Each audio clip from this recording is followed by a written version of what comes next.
வணக்கம்.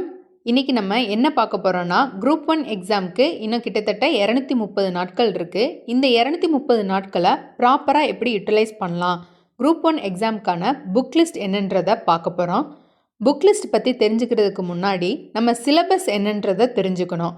Already preparation start பண்ணவங்களுக்கு தெரியும். நியூவா ஸ்டார்ட் பண்றவங்களுக்கு சொல்றேன். குரூப் 1 எக்ஸாம் ப்ரிப்பேர் பண்ண ஸ்டார்ட் பண்றீங்கன்னா, ஃபஸ்ட்டு சிலபஸ் என்ன? சிலபஸில் என்னென்ன டாபிக்ஸ்லாம் கொடுத்துருக்காங்க? நீங்கள் அதை பைகார்டு கூட பண்ணி வச்சுக்கோங்க. சிலபஸ் என்னன்னு தெரிஞ்சதுக்கப்புறம் ப்ரீவியஸ் இயர் கொஷின் பேப்பர் எடுத்து பாருங்கள். அட்லீஸ்ட் 10 இயர்ஸ்க்கான ப்ரீவியஸ் இயர் கொஷின் பேப்பரை சால்வ் பண்ணி பாருங்கள். 10 வருஷத்துக்கு முன்னாடி உள்ள குரூப் 1 எக்ஸாம் கொஷினை பார்க்கும்போது இப்போ உள்ள குரூப் 1 பேட்டர்னுக்கும் அப்போ உள்ள குரூப் 1 பேட்டர்னுக்கும் ரொம்ப டிஃப்ரென்ஸ் இருக்கும். ஃபார் எக்ஸாம்பிள் 2015 உள்ள ப்ரீவியஸ் இயர் கொஷின் பேப்பரை எடுத்து பார்த்தீங்கன்னா, ஆப்டிலிருந்து மட்டும் மொத்தம் 50 கேள்விகள் கேட்டிருப்பாங்க. பாலிட்டியிலிருந்து 18 கொஷின்ஸ் தான் கேட்டிருப்பாங்க.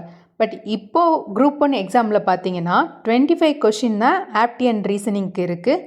பாலிட்டியில் 40 கொஷின் கேட்குறாங்க. ஸோ இப்போ ஜிஎஸ்க்கு வெயிட்டேஜ் அதிகமாக கொடுத்துருக்காங்க. அதுவும் இல்லாமல் எப்படி கொஷினோட பேட்டர்ன் இப்போ ட்ரெண்டாக மாறிடுக்கு, எப்படி பேட்டர்னை சேஞ்ச் பண்ணியிருக்காங்கன்றதையும் நமக்கு தெரிஞ்சிருக்கணும். இதுக்கு முன்னாடி கூற்று காரணம்ன்ற டைப்லலாம் அதிகமாக கொஷின் கேட்டதில்லை. அப்படியே கேட்டாலும் இவ்வளோ கொஷின்ஸ் கேட்க மாட்டாங்க. இப்போ அந்த டைப்பில் நிறையா கொஷின்ஸ் அதிகமாக கேட்க ஆரம்பிச்சிட்டாங்க. ஸோ கொஷினோட ட்ரெண்டிங் பேட்டர்ன் என்னன்னு நம்ம தெரிஞ்சுக்கணும். தெரிஞ்சுட்டு படிக்க ஸ்டார்ட் பண்ணுங்கள். படிக்கும்போது சிலபஸில் அதிக வெயிட்டேஜ் இருக்கிற சப்ஜெக்டை ஃபஸ்ட்டு படிங்க. படித்தா மட்டும் போதாது, எவ்வளோ டைம் ரிவைஸ் பண்ணுறோம், அதை எவ்வளோ டைம் டெஸ்ட் எடுத்து பார்க்குறோம், அதில் தான் நம்ம சக்ஸஸ் இருக்குது. ஸோ ஓகே, இப்போ புக் லிஸ்ட் என்னன்னு பார்க்கலாம். ஃபஸ்ட்டு குரூப் எக்ஸாம் ப்ரிப்பரேஷனுக்கு பேஸே ஸ்கூல் புக்ஸ் தாங்க. ஸோ 6th to 12th வரைக்கும் சிலபஸ் வைஸ் இருக்கிற டாபிக்ஸை கவர் பண்ணிவிடுங்க. அதை தாண்டி என்னென்ன புக்ஸ் படிக்கலான்றதை பார்க்க போகிறோம். இந்த சோர்ஸையும் நீங்கள் லிமிட் பண்ணி படிங்க. ரொம்ப சோர்ஸ் தேடி போக வேண்டாம். படித்ததை ரிவைஸ் பண்ணி பாருங்கள். அகெயின் அண்ட் அகெயின் டெஸ்ட் எடுத்து பாருங்கள். டெஸ்ட்டு போட்டுட்டு அப்படியே விட்டுறக்கூடாது. என்ன மிஸ்டேக் பண்ணியிருக்கோன்றதை செக் பண்ணி பாருங்கள். அந்த டெஸ்ட்டை ஒரு 2 வீக்ஸ் கழித்து திரும்பி போட்டு பாருங்கள். இந்த மாதிரியே ப்ராக்டிஸ் பண்ணிக்கிட்டே இருங்க. ஓகே, இப்போ புக் லிஸ்ட்டை பார்க்கலாம். சயின்ஸை பொறுத்த வரைக்கும் நீங்கள் ஸ்கூல் புக்ஸ் மட்டுமே போதும். ஏன்னா சயின்ஸ் சிலபஸ் நமக்கு வாஸ்ட்டாக இருக்கும், வெயிட்டேஜும் கம்மி தான். 10 கொஷின் தான் சயின்ஸ்லேருந்தே கேட்குறாங்க. ஸோ சிலபஸ் வைஸ் இருக்கிற சயின்ஸ் டாபிக்ஸை ஸ்கூல் புக்ஸில் மட்டும் படிங்க. வெளியில் உள்ள சோர்ஸ் தேடி போக வேண்டாம். Next geography. ஜாக்ரஃபிக்குமே வெயிட்டேஜ் கம்மி தான். ஜாக்ரஃபியை பொறுத்த வரைக்கும் 10th ஸ்டாண்டர்ட் ஜாக்ரஃபியை நல்லா படித்து வச்சுக்கோங்க. ஸ்கூல் புக்கை தாண்டி ஜாக்ரஃபி ஆஃப் இந்தியா மஜித் ஹுசைனோட புக் இருக்குது, அதை நல்லா படிச்சுக்கோங்க. இதுலேருந்தும் கொஷின்ஸ் வருது. பட் இந்த புக் இங்கிலீஷில் தான் இருக்குது, தமிழில் இல்லை. Next unit history culture of India, Indian national movement. ஹிஸ்ட்ரியை பொறுத்த வரைக்கும் 6th to 12th வரைக்கும் இருக்கிற ஹிஸ்ட்ரியை படித்தாலே போதுமானது. அப்புறம் 11th 12th எத்திக்ஸ் புக்கில் இருக்கிற ஹிஸ்ட்ரி டாபிக்ஸை படித்து வச்சுக்கோங்க. இதை படித்தாலே போதும், உங்களால் ஆன்சர் பண்ணிட முடியும். லாஸ்ட் இயர் குரூப் 1ல் ஹிஸ்ட்ரியை பொறுத்த வரைக்கும் ஈஸியாக தான் ஆன்சர் பண்ணுற மாதிரி தான் கொஷின் வந்திருந்தது.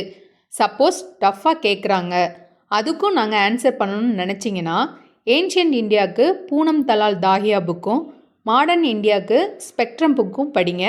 ஸ்பெக்ட்ரம் புக்கையும் ஃபுல்லாக படிக்கணும்னு அவசியம் கிடையாது. அதில் ஓவராக டாபிக் முடிஞ்சதுக்கப்புறம் சம்மரின்னு கொடுத்துருப்பாங்க, அதுவே உங்களுக்கு போதுமானது தான். Next Indian polity.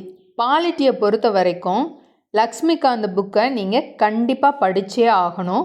ஸ்கூல் புக்ஸையும் தாண்டி ஸ்கூல் புக்ஸில் உள்ளதையும் படிச்சுக்கோங்க. படிச்சுட்டு உங்களுக்கு ஆர்டிகல்ஸ் இந்த மாதிரி இதெல்லாம் படிக்கணும் அப்படின்னா நீங்கள் லக்ஷ்மிகாந்தில் படிக்கலாம். இல்லை தமிழ் மீடியம் ஸ்டூடெண்ட்ஸ்க்கு பிரகதீசன் பப்ளிகேஷனில் படிச்சுக்கோங்க. எக்ஸ்ட்ராவாக தமிழ்நாடு பஞ்சாயத்து ராஜ் சிஸ்டம் பற்றி தெரிஞ்சு வச்சுக்கோங்க. ஸோ பாலிட்டியை பொறுத்த வரைக்கும் லக்ஷ்மிகாந்த் கண்டிப்பாக கவர் பண்ணிவிடுங்க. Next Indian economy and development administration in Tamil Nadu. எக்கனாமியை பொறுத்த வரைக்கும் கான்செப்சுவலாக தான் மேக்ஸிமம் கொஷின்ஸ் கேட்பாங்க. ஒரு சில ஃபேக்ட்ஸ் கூட கேட்கலாம். பட் கான்செப்சுவலாக கேட்குறனால Indian economy key concept Shankar Ganesh புக்கை ரெஃபர் பண்ணுங்கள். ஸோ இதில் உங்களுக்கு கான்செப்ட் என்னென்னு தெரிஞ்சுக்கலாம். ஃபார் எக்ஸாம்பிள் இன்ஃப்ளேஷன்னா என்ன அப்படின்னு நீங்கள் இந்த புக்கில் தெரிஞ்சுக்கலாம். இந்த புக் தமிழ்லேயும் இருக்குது, இங்கிலீஷ்லேயும் இருக்குது. சிலர் ரமேஷ் சிங் புக்கை வந்து ரெஃபர் பண்ணுவாங்க. ஸோ கான்செப்ட் என்னன்னு தெரிஞ்சுக்கிறதுக்கு நீங்கள் சங்கர் கணேஷ் புக்கு மட்டும் படித்தாலே போதும். ரமேஷ் சிங் புக் வந்து கொஞ்சம் அதிகமான கண்டென்ட் இருக்கும். சங்கர் கணேஷ் புக்கில் வந்து கொஞ்சம் சிம்பிளாக தான் இருக்கும். அதோட 11th 12th எக்கனாமி கண்டிப்பாக படித்து வச்சுக்கோங்க. So economy maximum current affairs ரிலேட்டடாக தான் கொஷின்ஸ் வரும். 2026ஓட இந்தியன் பட்ஜெட், அதாவது இனி பிப்ரவரியில் வரப்போகிற பட்ஜெட் என்னன்னு தெரிஞ்சு வச்சுக்கோங்க. தமிழ்நாடு பட்ஜெட், எக்கனாமி சர்வே இதெல்லாம் பார்த்து வச்சுக்கோங்க. இந்த யூனிட்டோடையும் தமிழ்நாடு அட்மினிஸ்ட்ரேஷன் இருக்குது. ஸோ அதுக்கு சமூக பொருளாதார பிரச்சனைகள்ன்ற சிவா புக்கை படித்து வச்சுக்கோங்க. மேக்ஸிமம் ஸ்கீம்ஸ் தான் அதிகமாக கேட்குறாங்க. ஸோ கரண்ட் அஃபேர்ஸில் இருக்கிற ஸ்கீம்ஸை அதிகமாக படிங்க. கரண்ட் அஃபேர்ஸ்க்கு யோஜனா மேகசின் படிங்க. தமிழரசு மாத இதழும் படித்து வச்சுக்கோங்க. Next unit history, culture, heritage and socio political movements in Tamil Nadu. இந்த யூனிட்டை பொறுத்த வரைக்கும் நீங்கள் ஸ்கூல் புக்ஸை படிச்சுக்கோங்க.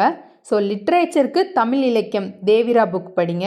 திருக்குறளுக்கு 6th to 12th வரைக்கும் இருக்கிற திருக்குறளை படிச்சுக்கோங்க. அது போக தற்கால தமிழ்நாட்டு வரலாறு வெங்கடேசன் சார் புக்கை படிச்சுக்கோங்க. அதிலிருந்து கொஷின்ஸ் வந்து நிறையா கேட்குறாங்க. இல்லை இலக்கியம், சமூக, அரசியல் இயக்கங்களுக்கு எல்லாத்துக்குமே எங்களுக்கு ஒரே புக் தேவைப்படுது அப்படின்னா ஏதாவது ஒரு இன்ஸ்டியூட்டில் இருக்கிற புக்கை ரெஃபர் பண்ணி படித்து வச்சுக்கோங்க. ஸோ இவ்வளோதாங்க புக் லிஸ்ட்டு. நீங்கள் இது வந்து சோர்ஸை லிமிட் பண்ணி வைங்க. சோர்ஸை லிமிட் பண்ணி வச்சுட்டு அதை நீங்கள் வந்து எவ்வளோ டைம் ரிவைஸ் பண்ணுறீங்கன்னு, அதிலேருந்து நீங்கள் எவ்வளோ டைம் டெஸ்ட்டு போட்டு பார்க்குறீங்கன்றதுல தான் இருக்குது. ஸோ ப்ராக்டிஸ் பண்ணிக்கிட்டே இருங்க. இன்னும் குரூப் 1 எக்ஸாமுக்கு 230 நாள் தான் இருக்குது. அதுக்கு எப்படி நம்ம ப்ரிப்பேர் பண்ணுறது அப்படின்றத பார்க்க ஆரம்பிப்போம்.